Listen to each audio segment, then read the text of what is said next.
What's up guys and welcome to Huawei News. Huawei has already got the #1 smartphone manufacturer spot recently. How did that all happen? And it is even true, so yes, it is true, and make sure to check out this video for all the details. But this time we are here to talk about the Huawei Mate 40 Pro. It's already been a year when Huawei was first thrown in all this trouble situation, and the Mate 30 was the first smartphone after the ban, which failed quite well in international markets. But now Huawei's Mate 40 is about to mark first year anniversary with some big surprises. The Mate 40 series is rumored for a launch sometime around October, but we've already seen a lot of details and speculations on the upcoming flagship.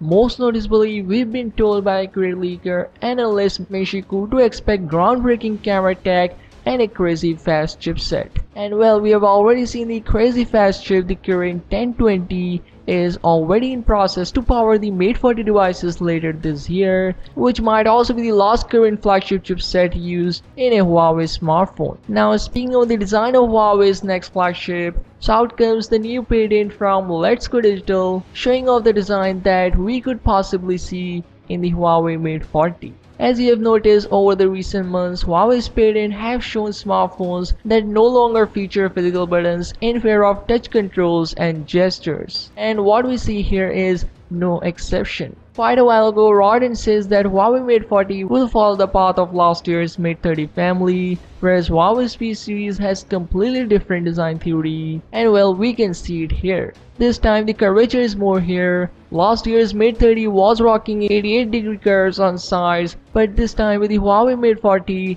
they're about to add a 120-degree curvature on sides to actually utilize the curved display really well by adding camera controls on the phone's top side when used in landscape with the camera application. Side touch controls for the camera app appear to include zooming, flash, HDR on and off, photo filters, and of course a shutter. This makes the entire front of the screen free for showing with no interface obstructions at all. Speaking of capturing footages and photos, so the Mate 40 is expected to pack at least 4 cameras on the rear with probably similar ring design, and we could also see freeform lens for improved ultra-wide-angle shots and a dedicated periscope shooter. Rodin has also revealed that Mate 40 Pro will use ultra-thin display specially designed for this 120-degree ultra-curved display phones, and there will also be a 120Hz refresh rate on both the Mate 40 and Mate 40 Pro, according to Ross Young, CEO of display supply chain. Now coming back to the patent, so here's one odd thing in this Huawei patent is that the back of the phone shown doesn't seem to feature any cameras. Other Huawei patents always do, so we can either assume that this patent is solely for the side touch interface, or Huawei is indeed also planning on making the back cameras invisible, similar to what we saw on the OnePlus Concept 1.